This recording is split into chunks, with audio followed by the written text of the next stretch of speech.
Hi everybody, this is Ms. Shapiro. I'm going to read you one of my favorite books from when I was little, Harold and the Purple Crayon by Crockett Johnson. One evening, after thinking it over for some time, Harold decided to go for a walk in the moonlight. There wasn't any moon, and Harold needed a moon for a walk in the moonlight, and he needed something to walk on.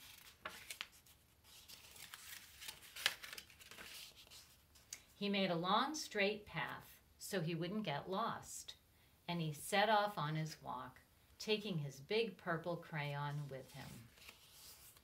But he didn't seem to be getting anywhere on the long straight path, so he left the path for a shortcut across a field, and the moon went with him.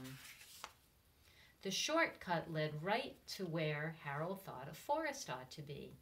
He didn't want to get lost in the woods, so he made a very small forest with just one tree in it. It turned out to be an apple tree. The apples would be very tasty, Harold thought, when they got red. So he put a frightening dragon under it to guard the apples. It was a terribly frightening dragon. It even frightened Harold. He backed away. His hand holding the purple crayon shook. Suddenly he realized what was happening, but by then Harold was over his head in an ocean.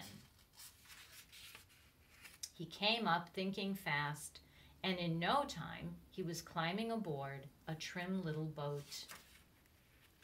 He quickly set sail, and the moon sailed along with him. After he had sailed long enough, Harold made land without much trouble. He stepped ashore on the beach, wondering where he was. The sandy beach reminded Harold of picnics, and the thought of picnics made him hungry, so he laid out a nice, simple picnic lunch.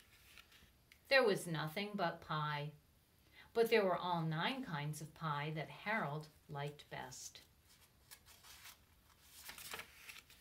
When Harold finished his picnic, there was quite a lot left. He hated to see so much delicious pie go to waste. So Harold left a very hungry moose and a deserving porcupine to finish it up. And off he went, looking for a hill to climb to see where he was. Harold knew that the higher up he went, the farther he could see.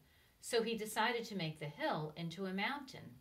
If he went high enough, he thought he could see the window of his bedroom. He was tired, and he felt he ought to be getting to bed. He hoped he could see his bedroom window from the top of the mountain. But as he looked down over the other side, he slipped, and there wasn't any other side of the mountain. He was falling in thin air. But luckily, he kept his wits and his purple crayon. He made a balloon, and he grabbed onto it. And he made a basket under the balloon big enough to stand in. He had a fine view from the balloon, but he couldn't see his window. He couldn't even see a house. So he made a house with windows, and he landed the balloon on the grass in the front yard.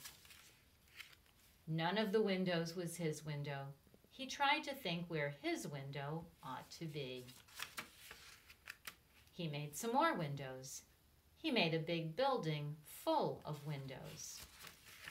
He made lots of buildings full of windows. He made a whole city full of windows. But none of the windows was his window. He couldn't think where it might be. He decided to ask a policeman. The policeman pointed the way Harold was going anyway, but Harold thanked him. As he walked along with the moon, wishing he was in his room and in bed, suddenly Harold remembered. He remembered where his bedroom window was when there was a moon. It was always right around the moon. And then Harold made his bed. He got in it, and he drew up the covers. The purple crayon dropped on the floor, and Harold dropped off to sleep. The end.